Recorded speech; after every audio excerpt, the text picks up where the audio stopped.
decision-making department.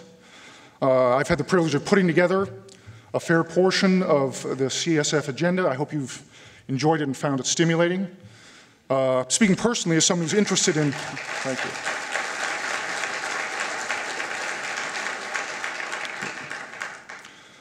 Speaking personally as someone who is professionally interested in strategic communication and building relationships, I'm pleased that we've had an opportunity this year to lend additional focus to these panels, which I think are of increasing strategic importance to the United States.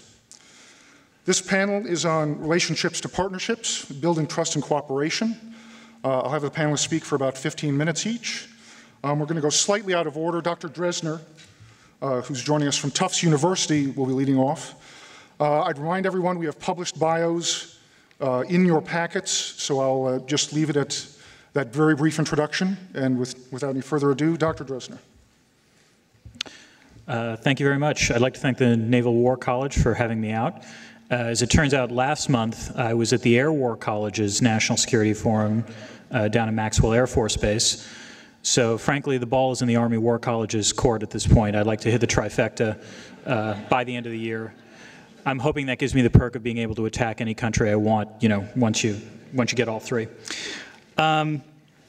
So the problem in terms of building trust and cooperation, if you think about it, if we take a look at the sort of existing national security threats out there, what's striking about most of them is how non-traditional they are.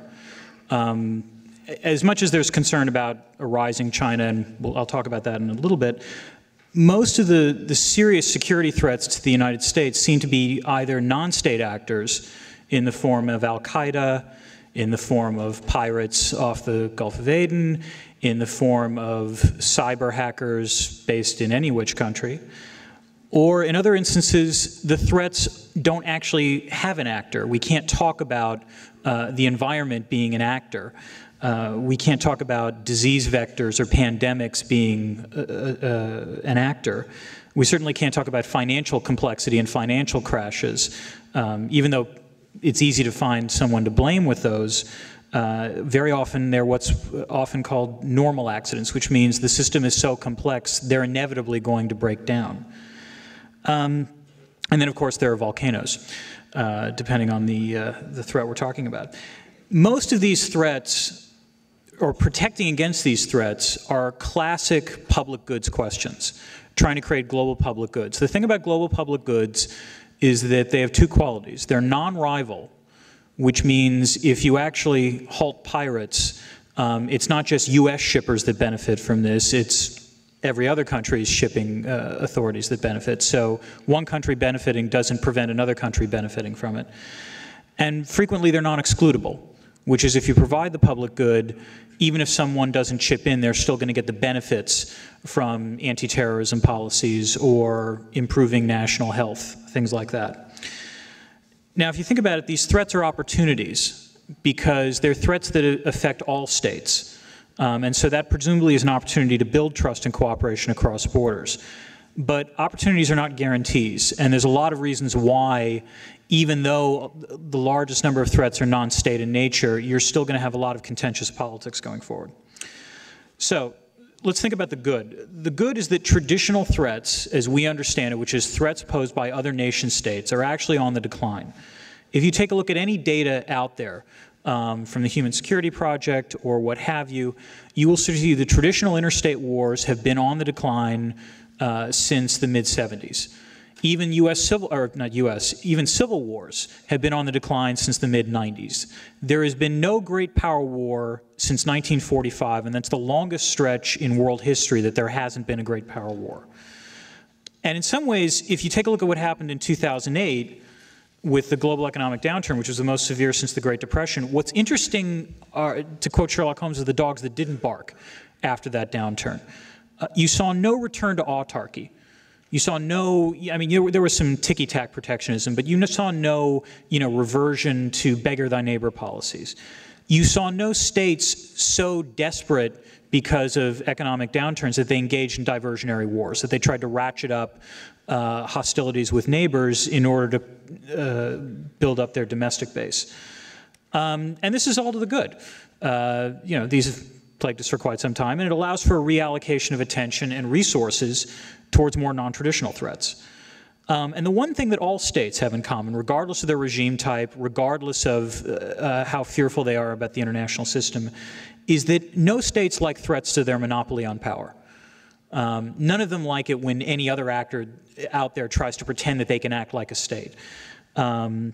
And terrorists and pirates and hackers to some extent, all qualify on this score. So it's not surprising that, in the recent past, despite significant amounts of, let's say, unpleasantness between the United States and other countries out there, there was still significant amounts of cooperation on things like anti-money laundering or on intelligence sharing with regard to terrorism. Because these are things where all states have an interest in common, which is to defeat non-state actors. So theoretically, if the great powers act in concert on these issues, other actors will fall in the line. And looking at the current distribution of power right now, the United States still, the way I put it is the U.S. still has its sneakers on. And this is probably a joke that you've all heard, but two campers are out in the woods, and they come out of their tent, and they notice that a bear is right there. And one of the campers starts furiously putting on his sneakers. And the other camper looks at him and says, "What are you thinking? The bear can outrun you. Why are you even bothering putting on your sneakers?" And the camper putting on his sneakers turns to his friend and says, "I don't have to outrun the bear. I just have to outrun you." Power is a relative measure. And although the United States has suffered some reverses recently, if you take a look and compare it to other countries out there, there is no other country that has as good a sneakers as the United States does in terms of things like economic health, demographic vitality, array of military forces. The United States remains unrivaled on all power dimensions for at least the next decade. And is going to be the central node in terms of things like network power.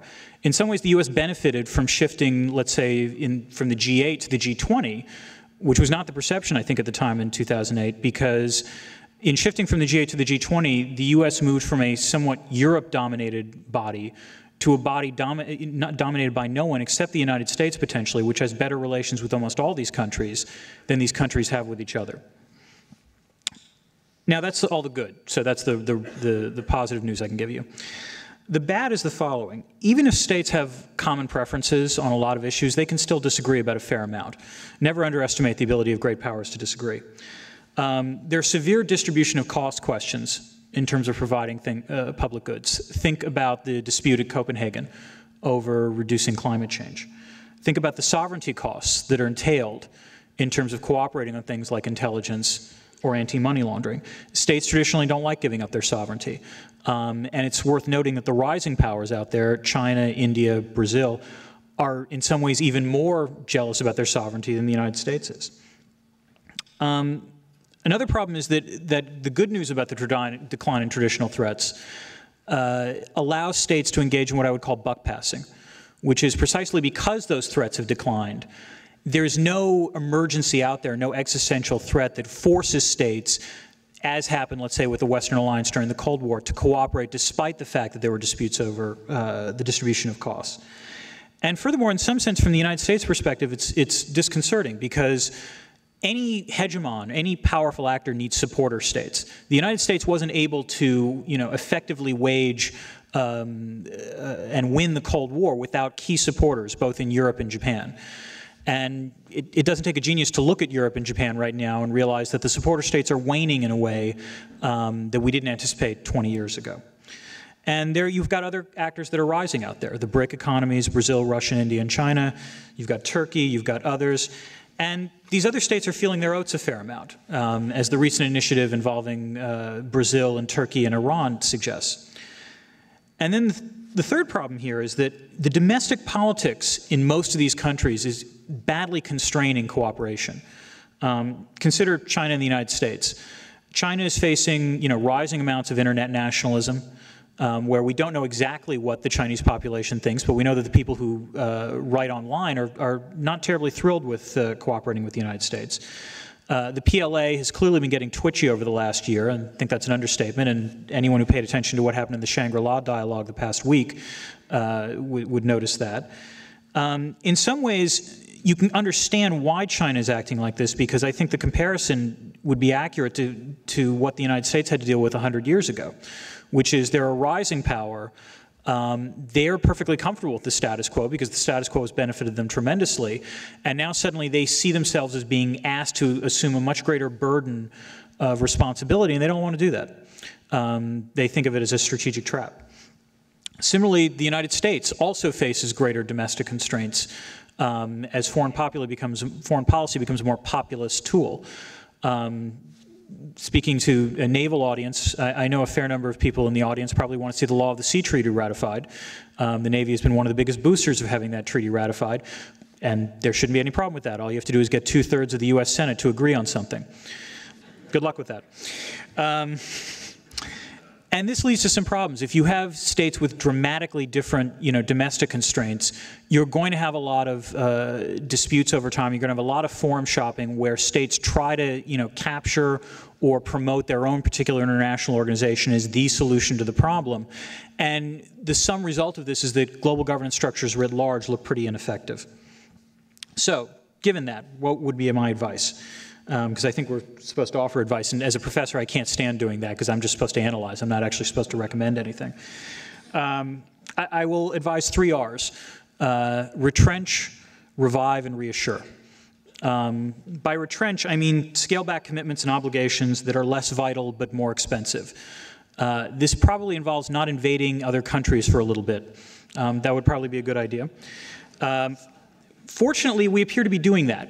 One of the things that is a constant lament about is the concern that the United States is engaged in overstretch. But if you actually look historically, when the U.S. has overreached, and I think the best example of this would be the 70s, it has inevitably recognized the constraints faced on itself and then pulled back. And the U.S., I think, is actually surprisingly good at retrenchment. And I think the long-term trends in both Iraq and Afghanistan suggest that we, in fact, are going to retrench relatively quickly.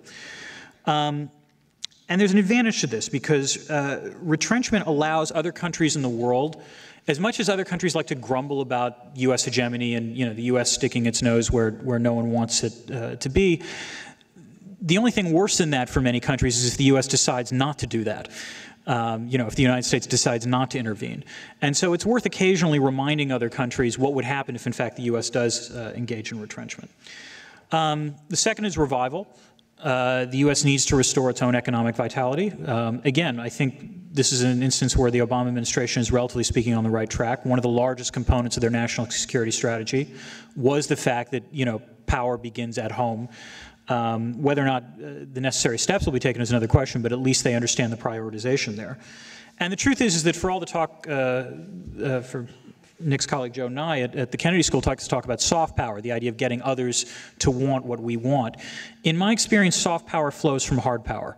Soft power flows from countries that have relatively robust rates of economic growth, attractive culture, and relatively strong militaries. So focusing on renewal would be a good idea.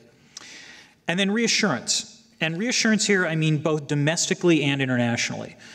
Domestically, one of my favorite books growing up was a book by Douglas Adams called The Hitchhiker's Guide to the Galaxy, which I highly recommend. It's a good read. And in The Hitchhiker's Guide, which is an actual book in the novel, the 2 words on the front of the book are "don't panic." And it's good advice. And the fact is, I think Americans, unfortunately, have become very good at panicking. We've gotten used to hegemony, and so the idea that other states, if they start doing things that we disagree with, occasionally causes us to lapse into paroxysms of anxiety and overestimation. There was a Pew Global Attitude Survey that came out in December that suggested that 44% of Americans thought China was now the leading economic power in the world. Now, China's a rising power, but there is no metric out there in existence that would suggest that China is the most powerful economic actor out there. And the fact that that perception is out there is discouraging. And so I think some reassurance needs to be given domestically that, in fact, the United States has the capacity for renewal. Internationally, reassurance needs to imply that even if the United States is pulling out of countries or slowly disengaging from countries like Iraq and Afghanistan, it doesn't mean we're going to disengage from everywhere else, that we're going to focus on parts that are key to us, namely, I would say, the Pacific Rim. And I would say, finally, ditch the G2. The G2 is this notion that somehow the United States and China, the United States is the current established power, China is the rising power, can solve all the world's problems together. I think the past year has demonstrated that's probably a fool's errand. But more importantly, from our perspective, it's strategically stupid. I cannot stress the number of other countries out there that would be potentially supporters for the United States that are terrified at the prospect of the United States and China alone deciding the world's problems. I guarantee that India, Indonesia, Japan, South Korea, other countries that are either vital or potentially vital allies to the United States would like to be consulted on this. So anytime you engage in a G2, you're shutting off countries that are probably going to be much more sympathetic to our position than to China's. Thank you.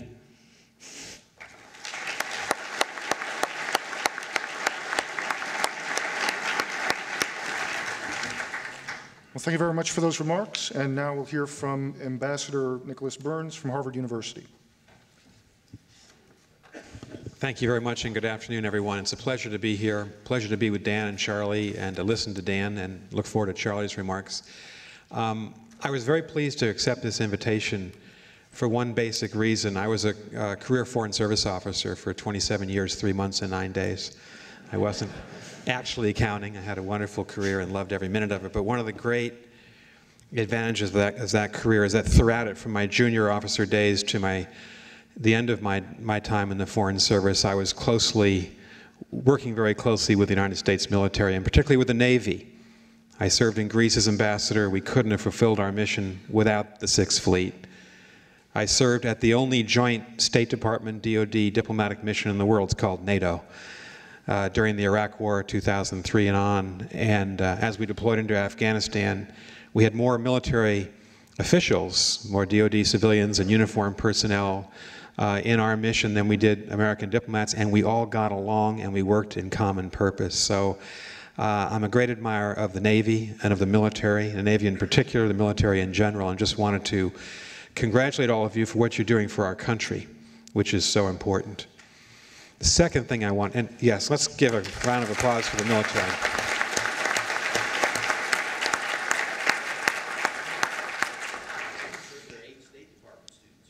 And welcome the 8 State Department students here. Thank you very much for that information.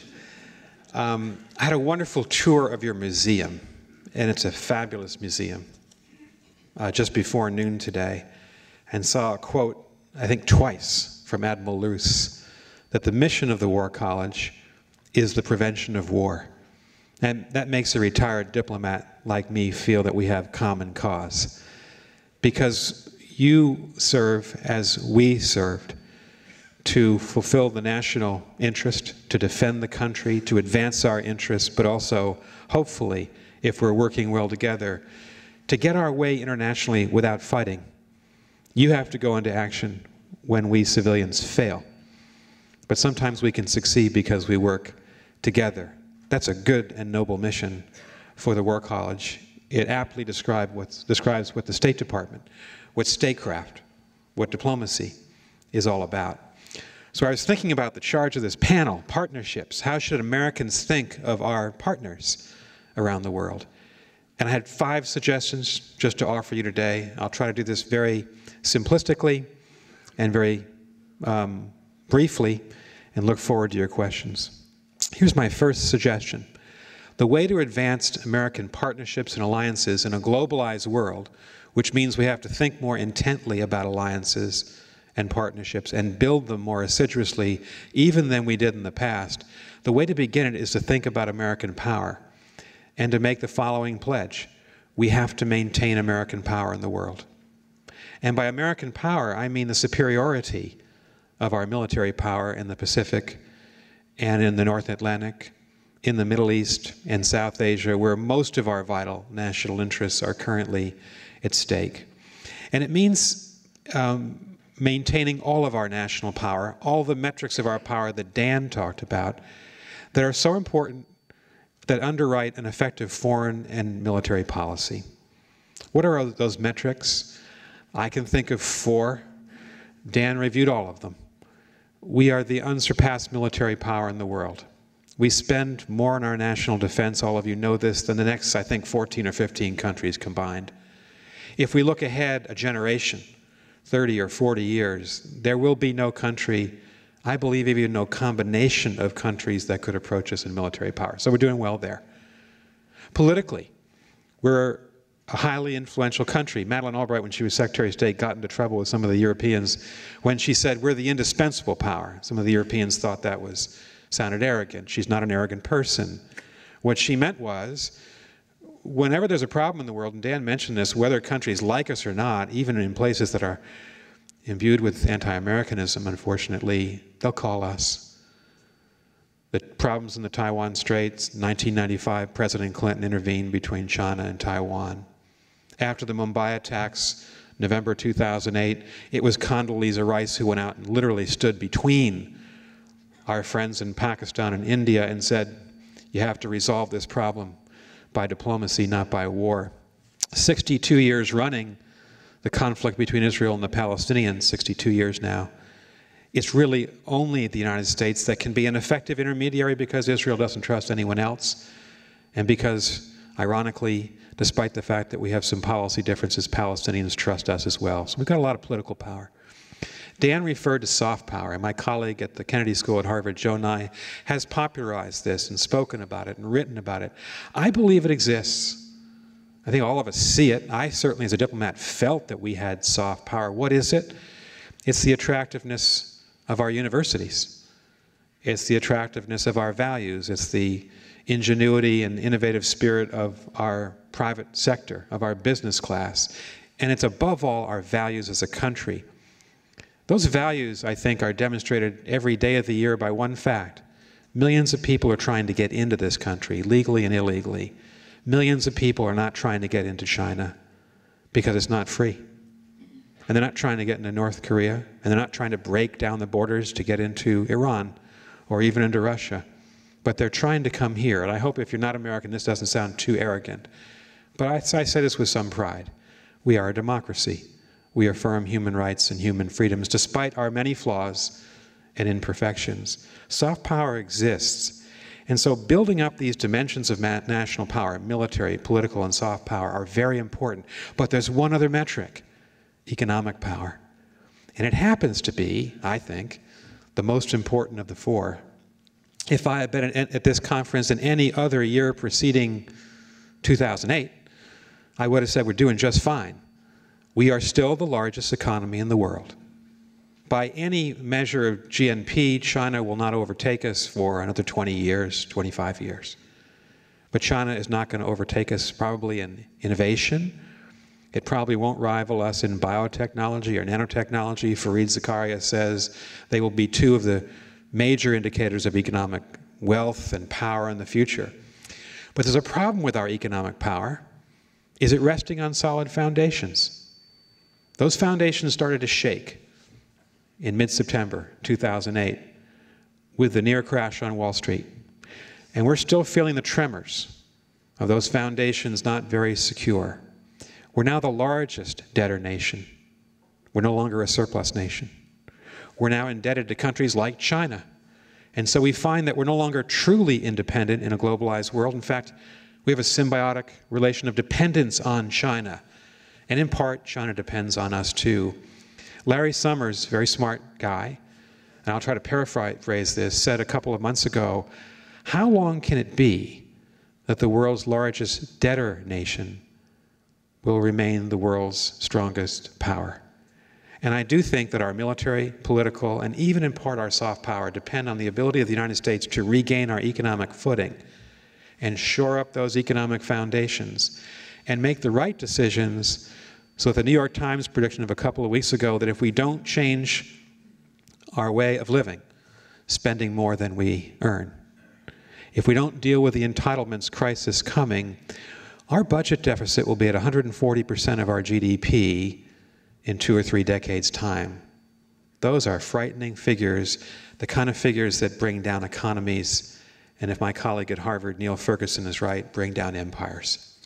And so paying attention to our economic health, restoring economic stability, seeing it as the most important metric of our national power. If you're a military person or a diplomatic person, we have to focus on economics first. That has to do with partnerships and alliances.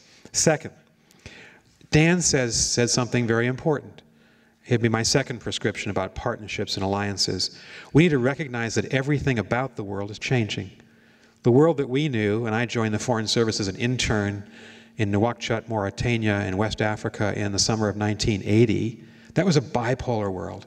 Everything that I learned as a junior and mid-career officer is changing because Cold War happily is over. We're 20 years past the end of the Cold War. And the biggest and most important story of our time is that the global balance of power is shifting quite rapidly. And in very crude and simplistic terms, the 400-year domination by Europe and North America of global affairs, as Robert Kaplan has been writing about in The Atlantic and in a new book coming out this autumn, it's coming to an end. And an era of Asian and Pacific powers is in the ascendancy. We are one of those powers. We are a Pacific power.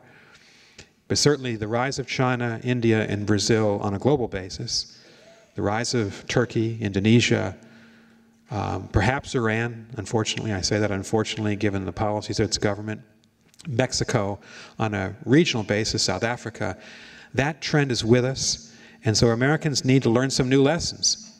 We are still the dominant power, and I certainly don't agree with those declinists who believe that somehow America is going to fall from grace and fall from power. I'll leave that to people at other Ivy League universities.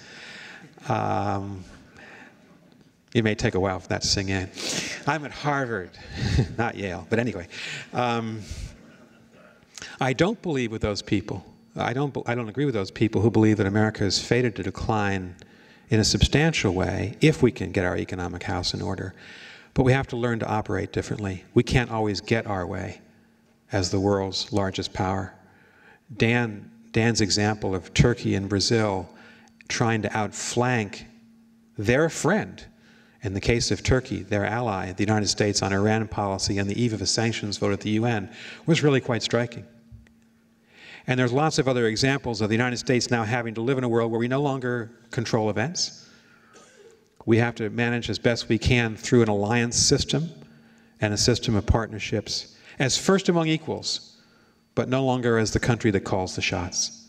So being respectful of other countries, listening, learning their cultures, learning their languages, understanding what motivates them, understanding that diplomacy and compromise are part of international politics, not just getting your way through power.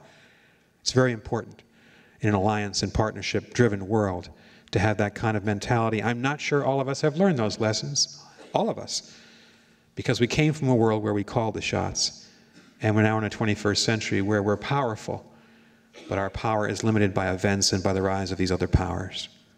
Here's a third thought. Understand that America cannot act alone. We've been bedeviled by isolationism since the 18th century and America's historic flirtation with it. And there's still some isolationists in our country, and even in our national leadership. We've also been bedeviled by the unilateralists, the people who said, particularly at the beginning of this decade, we're so big, we're so powerful, we're so right, we can basically go it alone and pay attention to the allies when we need to. That didn't work out so well over the last 7 or 8 years for the United States. If we live in a highly globalized world, where the great majority of the challenges facing us cannot be resolved by one country acting alone, then we've got to recognize that partnerships and alliances are important. What's the heart of the international agenda? Climate change, terrorism, proliferation, drug trafficking, criminal cartels, financial problems, global recession, pandemics. What's the common denominator there? They're all transnational. The most powerful country in the world is powerless to surmount any of those challenges if we're not working with other countries on a global and regional basis. So isolationism is out the window for Americans in the 21st century, but so is unilateralism. And so is a national mission rebuilding the NATO alliance, rebuilding the US-Japan alliance, and building new partnerships with countries like China, India, Brazil, Mexico, Turkey, on all these different issues is going to be very important.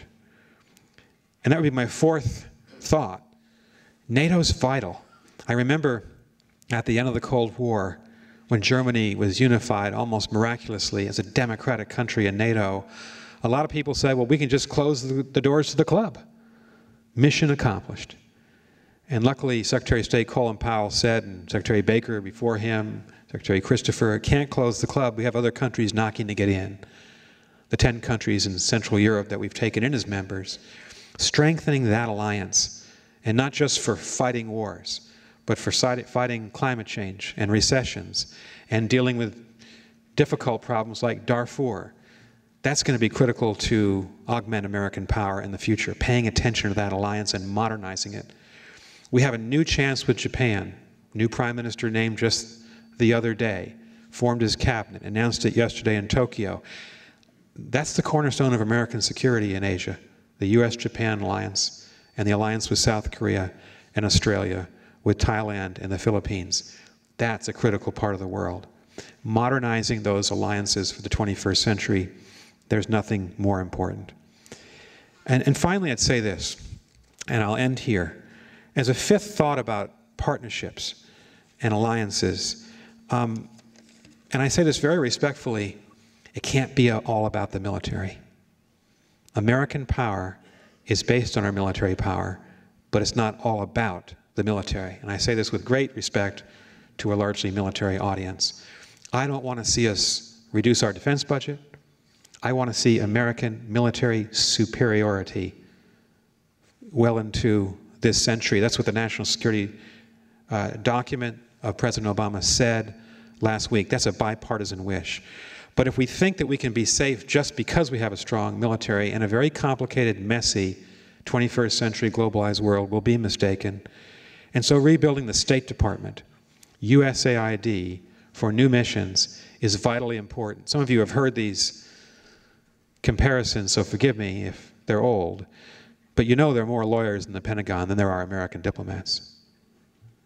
And you probably didn't know that there are more members of the armed forces bands, Navy, Air Force, Army, and Marines, than there are American diplomats. Those quotes come from a speech by Bob Gates, Secretary Bob Gates, in Kansas a couple of years ago. He's the leading public official in the country arguing for strengthening our soft power, our diplomatic apparatus, and USAID. USAID, for those of us who knew it in the 60s, and I knew it in the 70s and 80s, is a shadow of its former self. It's down to a couple of thousand people. This is the agency to try to help people around the world who are poor or whose countries need some improvements in infrastructure. And we've essentially subcontracted that out to American businesses ringing the Beltway, but we don't have the institutional capacity to do it. The State Department is filled with honorable, decent, hardworking people who are overworked and underfunded. There are about 6,500 American diplomats. We need to double the number of our diplomats in order to keep up with the demand for peacemaking and for peacekeeping in the future. And just to finish this point, I think we're heading into a time where we'll certainly be tested militarily, perhaps not, as Dan says, in some of the conventional war, but certainly as we are by the counterinsurgency campaigns we're running in places like Afghanistan and Iraq, and assisting on in places like the Philippines and even the northern part of Mexico along the border with the United States. The military will be tested. But I would wager, because of the nature of the international agenda, that our diplomacy will probably play a larger role than it has in the past. And our diplomats will be tested. And there'll be more of a premium put on working problems out in a non-military, non-violent way. We're not prepared for that yet, because we haven't reinvented the State Department the way we've reinvented the military, the intelligence community, and now the national security community, the counterterrorism community since 9/11. We need to do that and understand that our national power is a function of all the dimensions that I talked about, but also diplomacy. And so I would say that's a mission that we need to do better on and think more about. Thank you very much for listening to me, and we'll look forward to the question and answer period.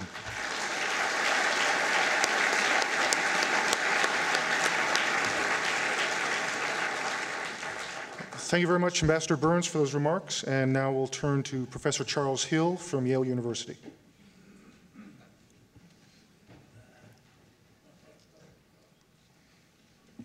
I hope this works. I'd like to take the topic of this panel, relationships and partnerships, and put it together with the title of the conference, the forum overall, the global system in transition, because when I began to think about this panel, it seemed to me that it was an almost theological invitation to think about what international relations, policy, security, diplomacy really are. And they really are relationships, and how we think about them and act upon them. And so the big issue here of the whole conference and this panel are intimately connected.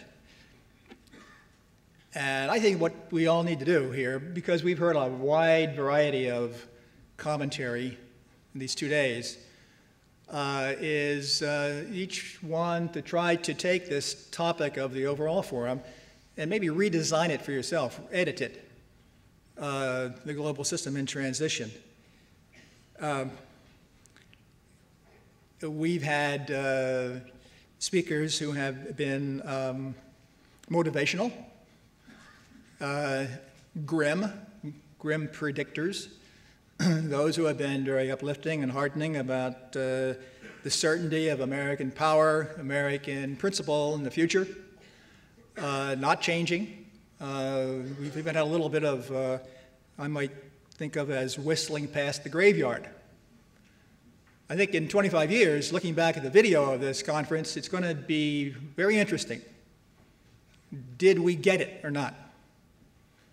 I think it's certainly an important forum, but I'm not sure that we got it. So that's what I'd like to make a few comments about, and to wonder whether the global system in transition might be the global system in trouble, or changing transition to drastic transformation, dramatic departure, perhaps. What is the global system? It's really the international state system going back to 1648 with a lot of added on points to it. It's the sovereign state, international law, the agreement on certain norms, and very importantly, professional military and diplomatic services. That's a key point to it, and very few people pay attention to that. Alliances, of course, the alliance is what we came to know in the Cold War. And we regarded that as a permanent association of democracies. I remember being a drafter of Henry Kissinger's demand as Secretary of State that we must do an annual statement of our strategy. And that was before Congress required it, but we did it. And I remember Kissinger flying into a rage when the draft would come forward that didn't have alliance as the #1 point. Near the end of the Cold War, we stumbled into something else that was very interesting, and historians have not noted it as far as I can tell, but I think they will. And Navy was at the heart of this. That was 1987, and that became known as the Reef flagging operation in the Gulf, because the Iran-Iraq war looked like it was going to perhaps shut down or even close the Persian Gulf. And so what would we do? NATO didn't fit that. The Cold War is still going on. And we jumped around and came up with a formula that had not been looked at before. That was that it would be a coalition of nations that had some interest in keeping the Gulf open. That was a global network. And the idea of a coalition being one of nations that had a shared problem who would come together to solve it for a specific time period. And then the coalition would dissolve. Second, it needed to have the United States and the Soviet Union on the same side of the issue. That was a big thing in 1987. But we got that. The Soviets agreed to it, to reflagging, and we got a United Nations Security Council resolution, 15-0. One of the first ones, or maybe the only one, 15-0. So those three things became a coalition model, which we only dimly understood, and the reflagging operation worked. Then, in the first war against Saddam Hussein in 1990, that was the same thing. UN resolutions favoring it, a coalition, and Russia and the US on the same side. And in the second Saddam War, 2003, the same thing, a coalition, with alliance members participating, but the alliance seemed to be fitting into the coalition as individual alliance nations wanted to do that. The question is the coalition model very satisfactory? President George Herbert Walker Bush went to the UN in 1991, and in a speech, he very gingerly set this out as the model for the future, the coalition model. And that's what really lies behind the idea or the phrase of that time that was so popular, the New World Order. But one does not come away from a coalition, or looking at a coalition, thinking that it's a very satisfactory way. Napoleon said, if I must wage war, let it be against a coalition. And then we come to relationships. That's a State Department specialty. The epitome being, I suppose, the special relationship between the US and Britain, or the permanent relationship between America and Israel. Relationships are mercurial creatures. They're always slipping this way or that, and the tendency at state is certainly always to worry about the relationship, the form of it, perhaps more than the substance of it. Is the relationship good or not? Am I getting along with my counterpart or not? Perhaps being more important to some individuals than, is this really a solid relationship?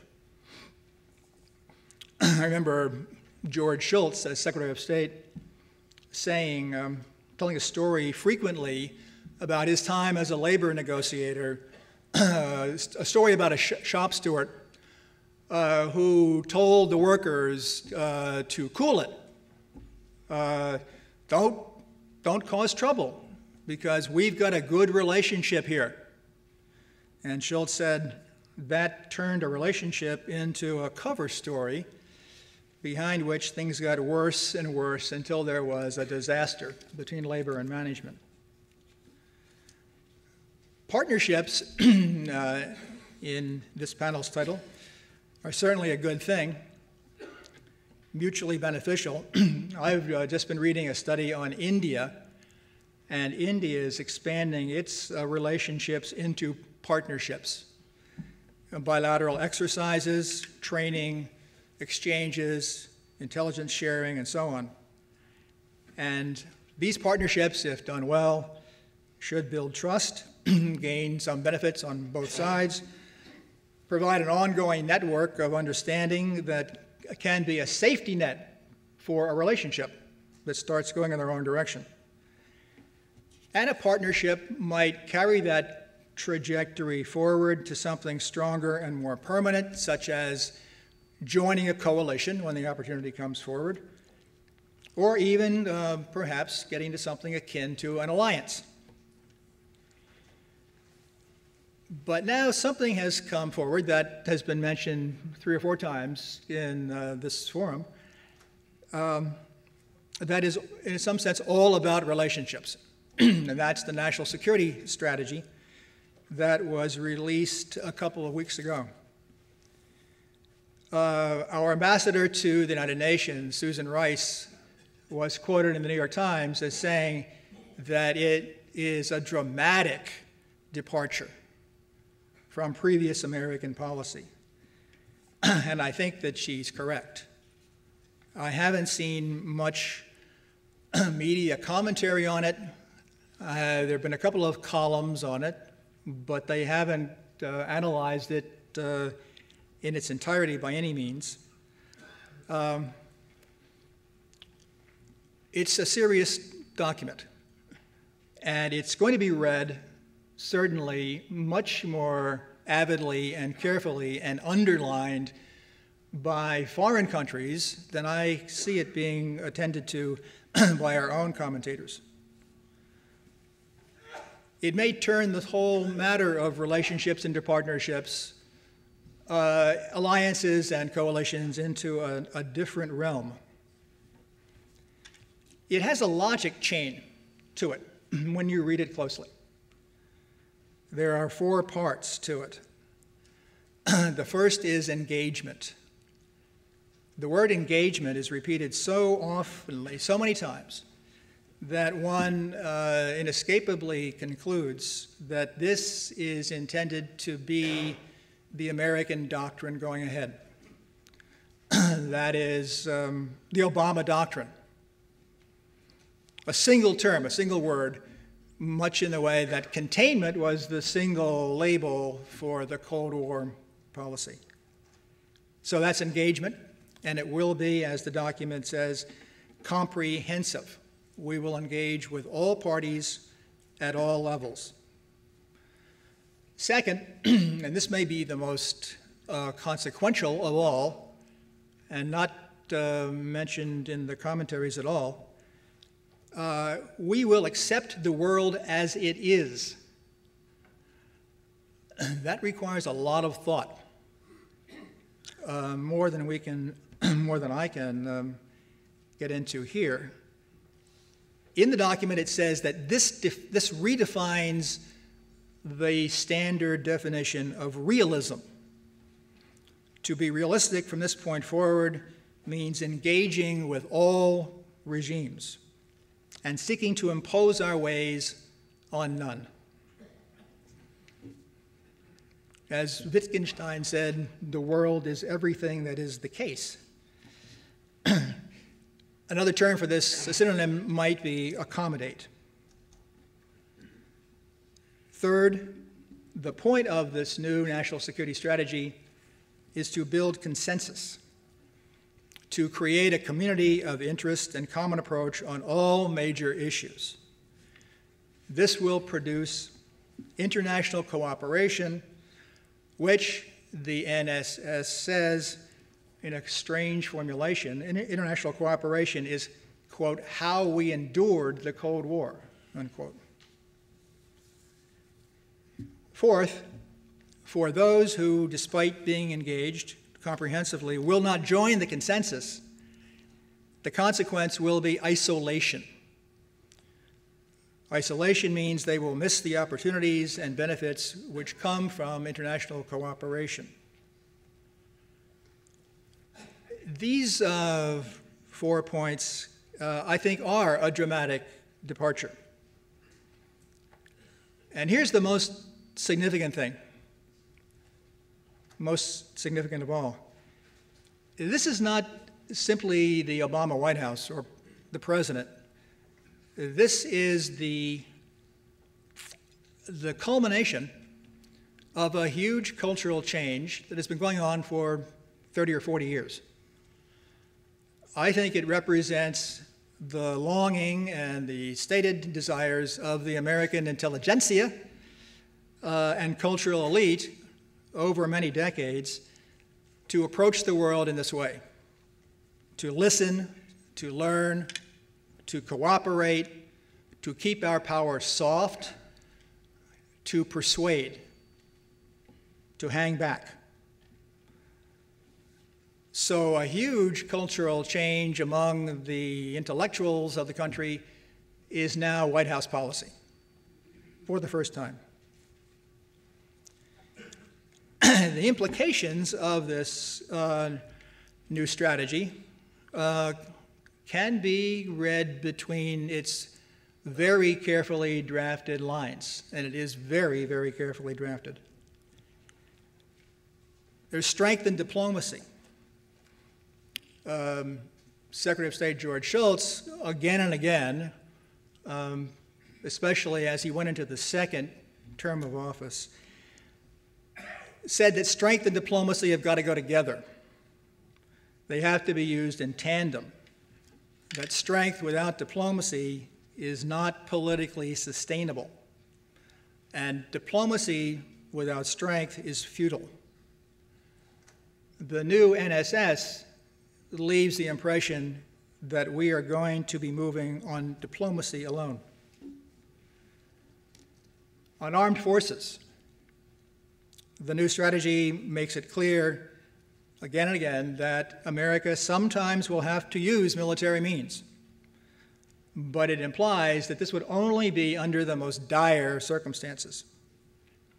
As a general proposition, no more unilateral, overstretched, military-first approaches. With allies and adversaries, the document says that America must acknowledge its mistakes and say so. The silent, and there really is a lot of silence in the document, impression is that our allies and our closest friends in the past have been complicit in our mistakes. And therefore, we will have to alter our approach to them because they too must acknowledge their mistakes. The special relationship with Britain and the strategic partnership with Israel, among others, cannot be carried forward as before. On Israel, you can look at this week's cover story in The Economist. For Britain and the end of the special relationship, take a look at Eric Edelman's article in the forthcoming American Interest Journal. Adversaries, however, will receive heightened, engaged attention on the basis of mutual interest and respect. Because, after all, the consensus we seek can only be attained through engaging with adversaries. In this regard, the NSS makes it clear in several places that the United States now accepts the Islamic Republic of Iran and its regime. No more talk or even consideration of regime change.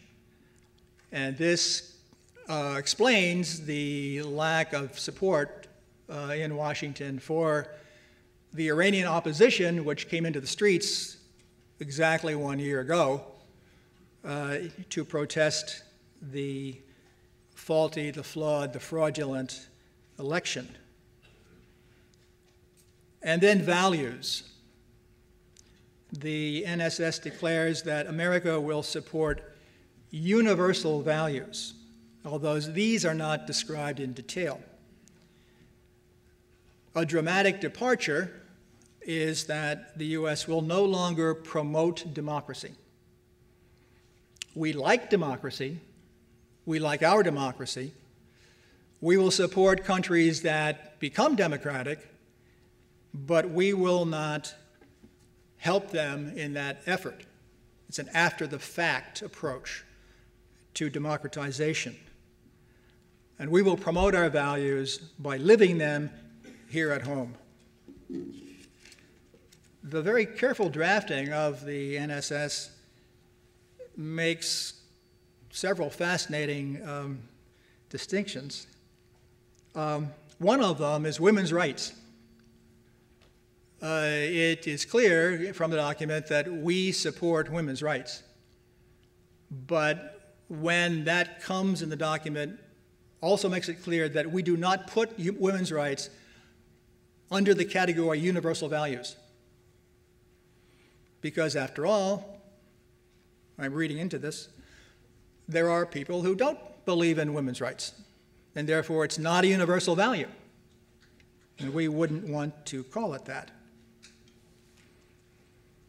Therefore, we, the Americans, are for women's rights, but don't want to risk offending those who are not for them.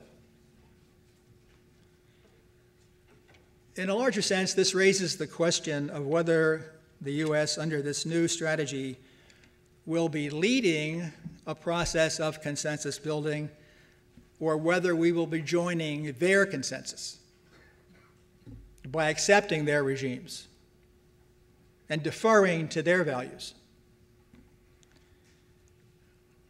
And it's been noted here yesterday that one example of this is the call at the UN a couple days ago for a conference to come on a nuclear-free zone in the Middle East, with its first agenda item to be Israel, no mention of Iran.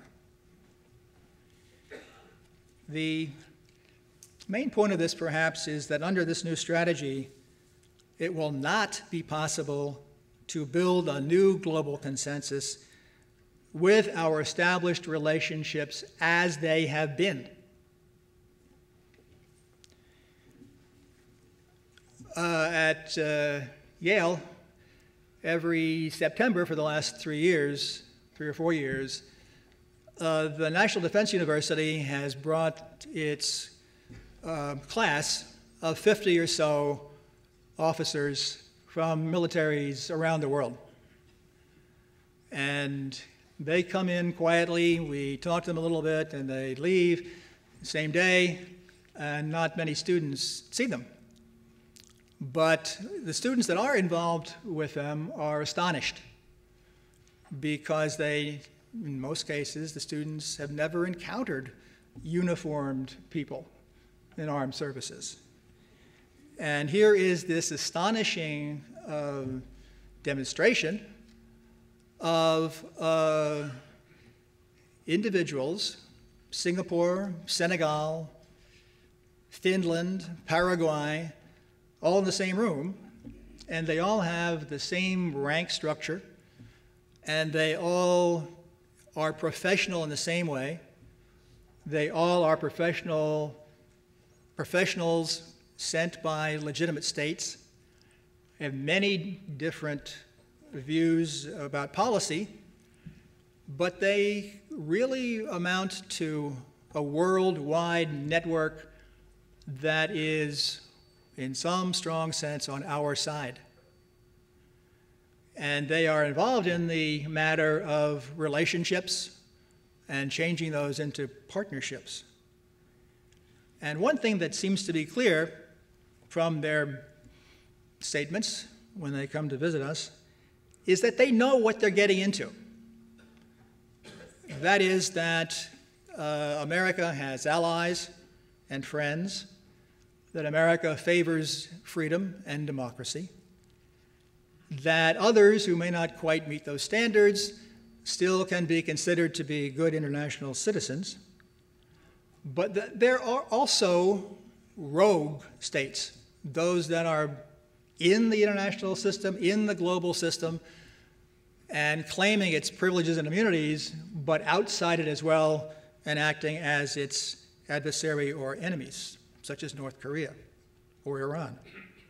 And that there are failed states, which is a common problem. What do we do about the ungoverned spaces of the world? After this, if that's the before picture, what's the after picture? I'll leave it to you. I think it's going to be very different if we follow through on this strategy. There is, notably in the Middle East, across the entire region, there's something like a civil war going on within the Arab Islamic world.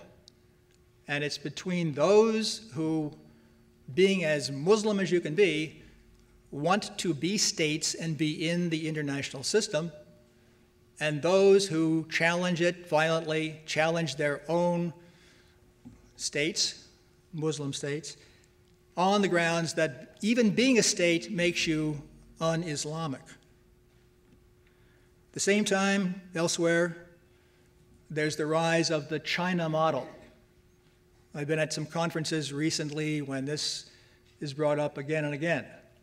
The China model, which is an open economic system, voracious capitalism to produce wealth and power, but a closed political system with one-party rule and no democracy. This is terribly attractive. Who wouldn't want to do this, especially if you're the one party? Russia is very attracted to this.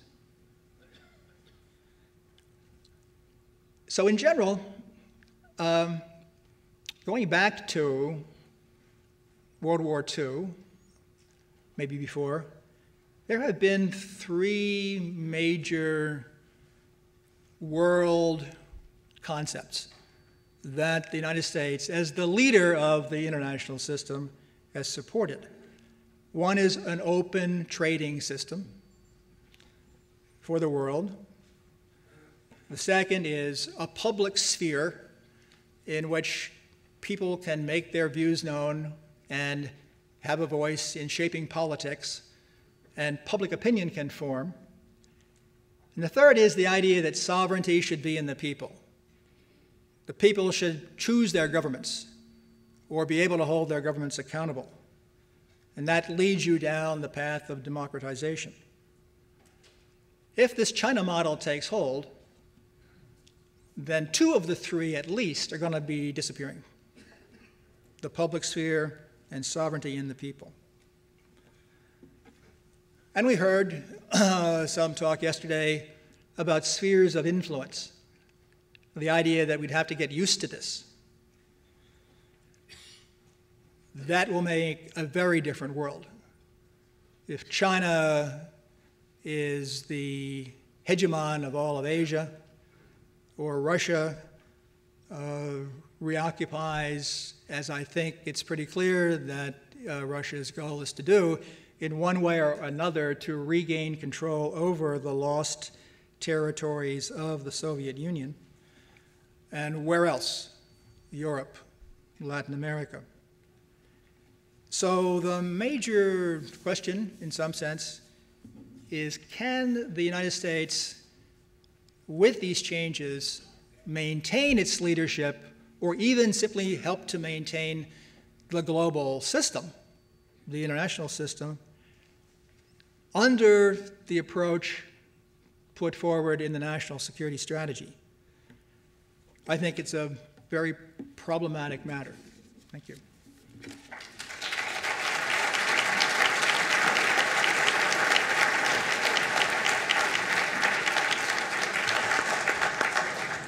Well, thank you, Professor Hill, for those very interesting remarks. I think the panel has given us a lot to talk about, discussions of some of the opportunities we have to improve our relationships and diplomacy, but also some remarks on the constraints. Dr. Drezner mentioned that the United States always eventually recognizes its constraints. We're very soon going to add to his data set here for this panel. We've got a short time available for questions, but I'd ask if anyone had any question, feel free to address it to any panelist. Yeah, please. Jonathan Handley. Argo Voice Primary. Jonathan Handley from the UK, but CJOS theory, who I work for down in Northern Virginia. The question is, do you think the United States is doing all it should to foster good relationships with its allies and partners? And if all the panel members could the mic's on, sir. 3 or 4 reasons or 3 or 4 ideas to President Obama how he could perhaps do a better job in fostering those relationships.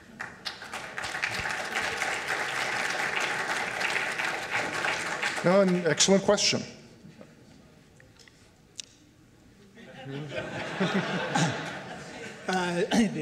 The answer is no, we're not doing all we should do or could do, and in fact, it's going in the other direction. It's pretty clear that we are pushing away, we are being at the least standoffish to our allies and friends. And sometimes that seems to be almost visceral. It's noted again and again that President Obama, as almost his first act in walking into the White House, was to send the bust of Winston Churchill back to Britain. With Israel, calling immediately upon entering office for a full, complete settlements freeze, which everyone of either party who has been involved in the negotiations over the years knows is just the wrong thing to do, because the peace process, so-called, had gotten over that to a certain point, with the Palestinians even beginning to work with something less than a total settlements freeze.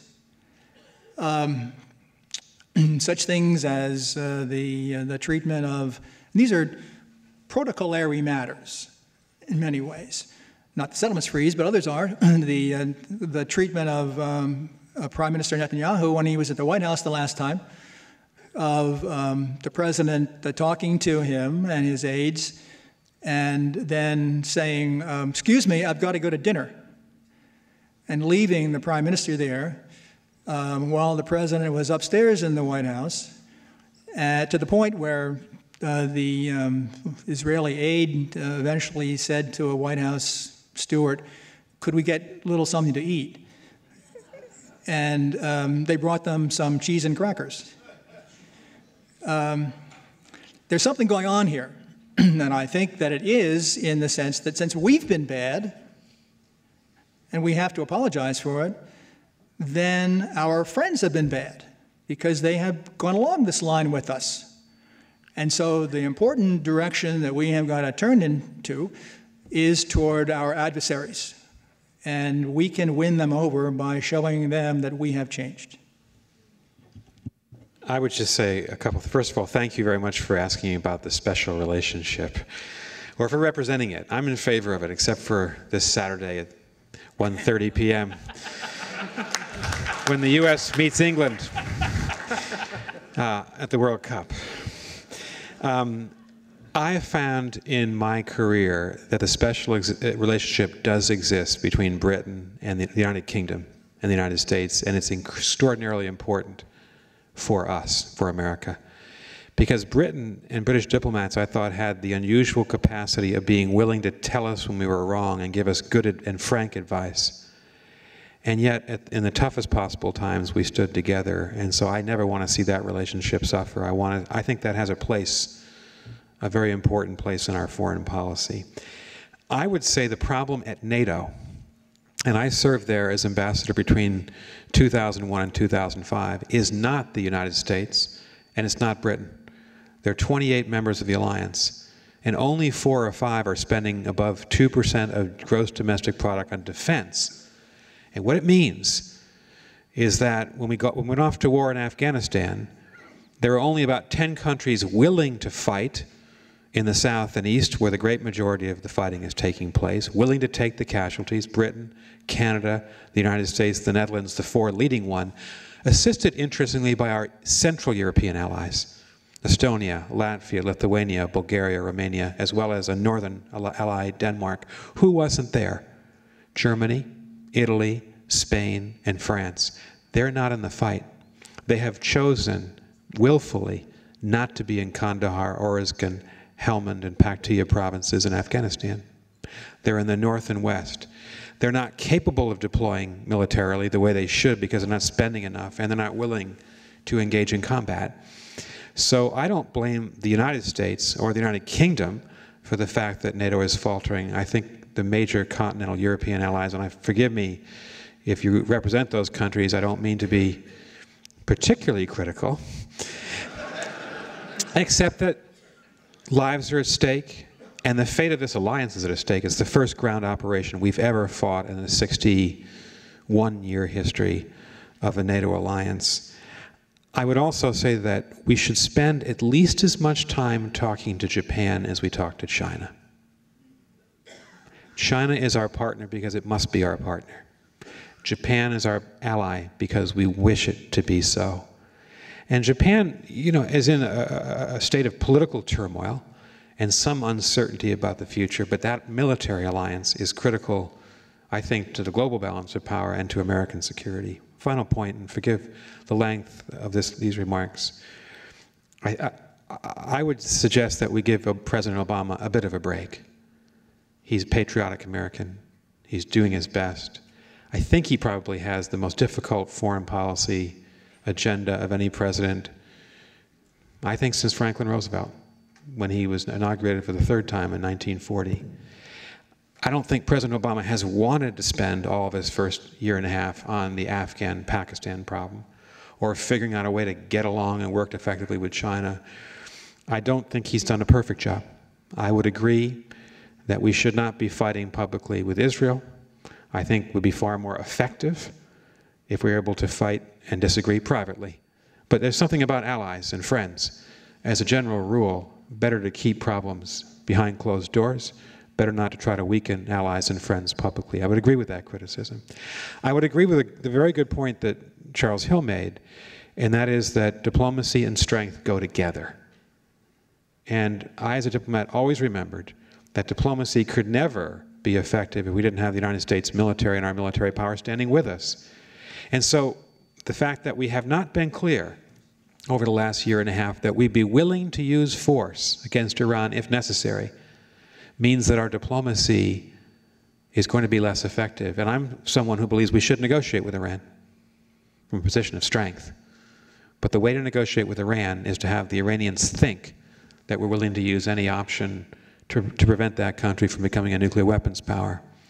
With those tactical differences aside, I think that President Obama represents mainstream American values, that a lot of his policies, and I left the administration in early 2008, are remarkably similar on major issues to what we were doing in the second Bush term. So I just respectfully put that point out there in defense of President Obama.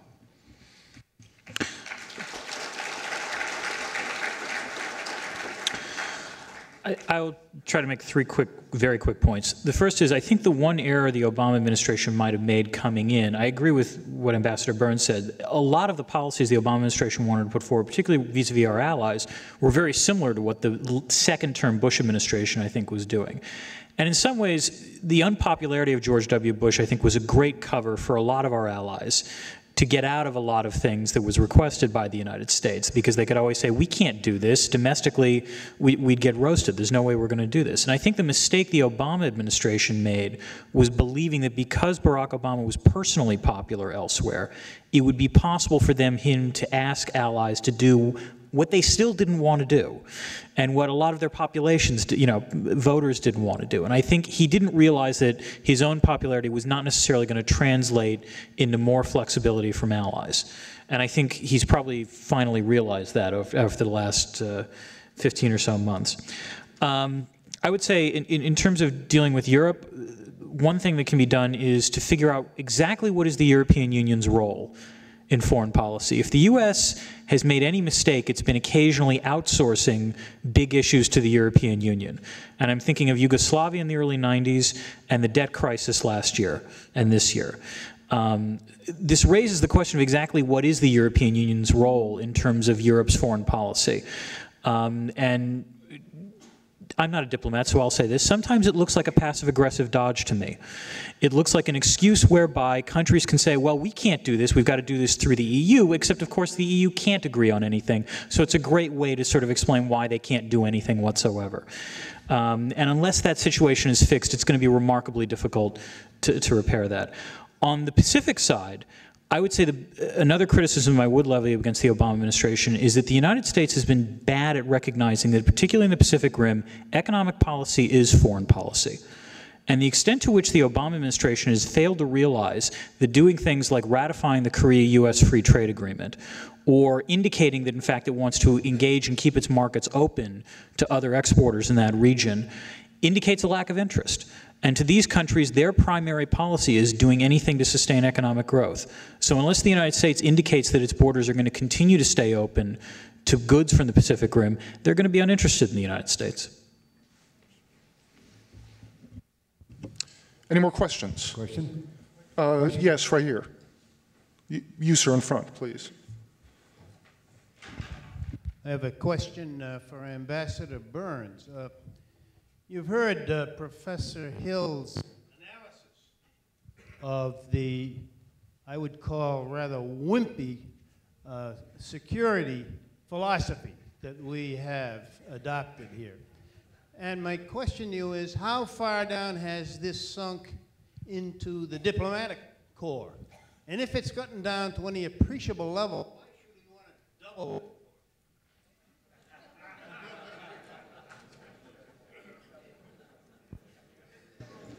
Thank you very much for that softball. I really appreciate it. I really appreciate it. I would go back to the adage, I think it was probably Hans Morgenthau, and Secretary Schultz was a great proponent of it, as Charles Hill said, and he would know certainly that better than I. He served closely with him. That I don't think any American diplomat believes that we can be successful if we rely on diplomacy and engagement alone. Part of the hallmark of American foreign policy has been that we've always had a diplomacy closely aligned with the military. But I would turn that around. I don't think even the military would say that the military community can exist and prosper and succeed without an effective diplomacy. Diplomats are as patriotic as anyone else. We just happen to wear suits, not uniforms. We have a lot of American diplomats serving out on the front lines right now, embedded with American troops. They're not carrying guns, they're not armed. They're putting their lives at stake. They're in the PRTs, the Provincial Reconstruction Teams in Afghanistan and Iraq. So, and we're all in it together. And I certainly always felt in working with the military, we're all in it together. And we all bring something to the table. And we're not warring with each other. And the Pentagon budget is not in competition with the State Department budget. So I would just take my cues from the Secretary of Defense, who I think has been a great leader and a great Secretary of Defense. He's been the leading public advocate for a stronger diplomacy. First point. Second, I don't believe that President Obama has carried out a wimpy foreign policy. He's the one who said we ought to build up in Afghanistan. That was a tough strategic as well as political decision. We have 110,000 troops as of this month in Afghanistan, far beyond what President Bush did.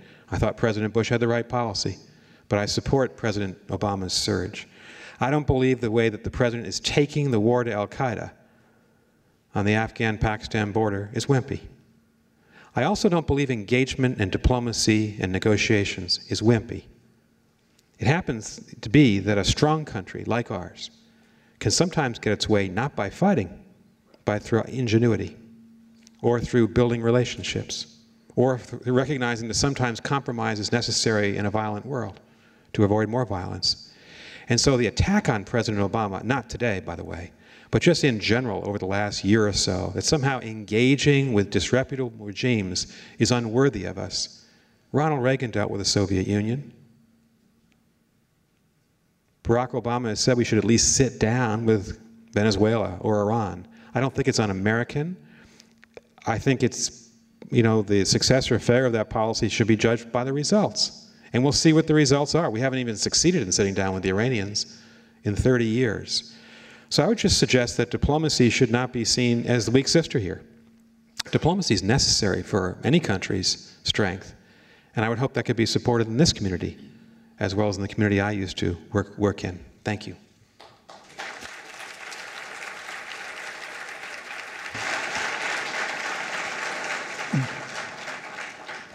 A major point, and the major point, I think, is what do our adversaries out there in the world, what do they think about this?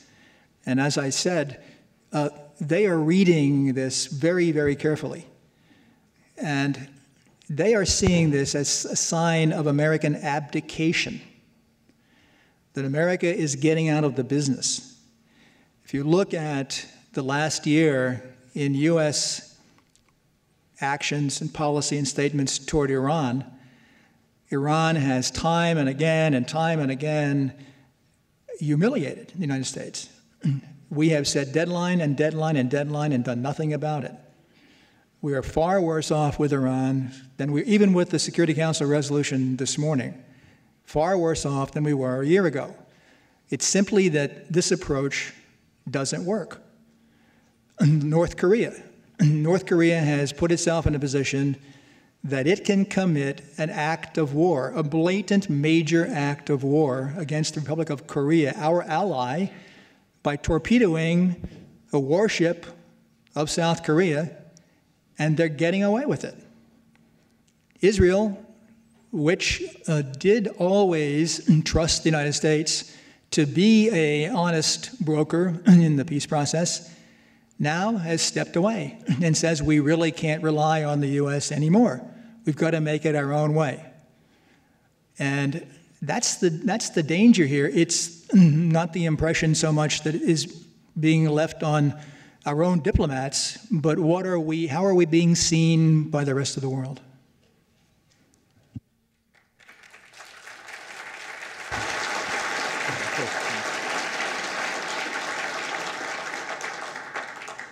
I would gently disagree with Professor Hill on the last point about the question to which adversaries perceive us. And I think the South Korean episode, the sinking of the Chonan, is a telling point on this, which is I don't think the Chonan case is one where the United States has been restraining South Korea from trying to punish the North from what was, without question, an egregious act of war. It's the South Koreans themselves that recognize that they're in a relatively delicate strategic situation vis-a-vis the North. They don't want to go past, brinksmanship to the point where, in fact, there is an all-out war, because it would hurt them. I mean, it would be the end of North Korea, but it would also be the end of Seoul. So there are certain larger strategic constraints that all great powers, particularly the United States, has to face. And I think, in fact, it's the mark of a great power that when it doesn't necessarily feel it has to respond to every provocation, when it recognizes the sort of ticky-tack stuff from the major stuff. And I'd say, the last example of this would be, in fact, how the Obama administration has handled the last 6 months from China, which is China has tried to constantly bully the United States into altering its relationship with regard to Tibet, with regard to Taiwan, and so forth. The Obama administration hasn't gotten upset about this, but they also haven't altered their policies, which I think is the exact right way to pursue. I think we're just about out of time, but I just wanted to note on Iran. I was the Iran negotiator for the Bush administration between 2005 and early 2008. President Obama's policy, in my judgment, towards Iran is remarkably similar to President Bush's. I think, and I say this with great sincerity, probably slightly more effective in winning international support from the likes of Russia, China. They're both countries not helping us very much, by the way. But the fact that Iran has rejected President Obama's offer to negotiate, Iran rejected President Bush's offer. The Bush administration offered 4 or 5 times in 2006 and 2007, along with Britain, France, Germany, Russia, and China, to negotiate. And the Iranians turned us down. They've turned President Obama down. So I wouldn't hold President Obama accountable if you're not going to hold President Bush accountable. We haven't had a successful policy towards Iran. I think I would go back to something that Charlie did say, and I agree with him: strength and diplomacy. The Iranians will not listen to us unless we present a very united and powerful front. That's why I'd leave the military option on the table as we negotiate with the Iranians. Hope for the best by engaging them, but not be naive in thinking that negotiations will probably get us very far. I think sooner or later our president will have to make a very fateful decision. Do we use military force, or do we pursue a longer-term strategy of containment, which is a worthy option? We pursued a similar policy against the Soviet Union for 5 decades. And right now we don't have to choose, but strength and diplomacy together is the best way to deal with difficult regimes. Thank you very much.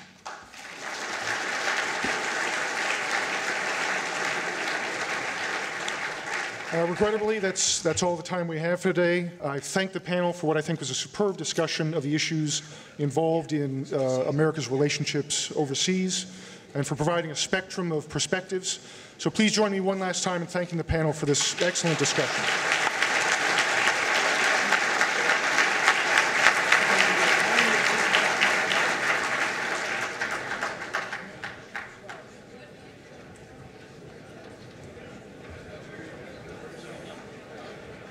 Well, since everybody's leaving, I guess I'll wrap this up very quickly. It doesn't look like it's raining out yet, but I expect it to momentarily. I'd just like to take an opportunity to thank all the speakers and the panelists, everybody who is here, our event staff, visitor center, security, reservists, the people who fix our food. The weather was wonderful. And also to the foundation. We couldn't do this without you. I will tell you, what I'd like to do, though, is ask the students who are going to graduate, who are still in the room here, to please stand. All the students.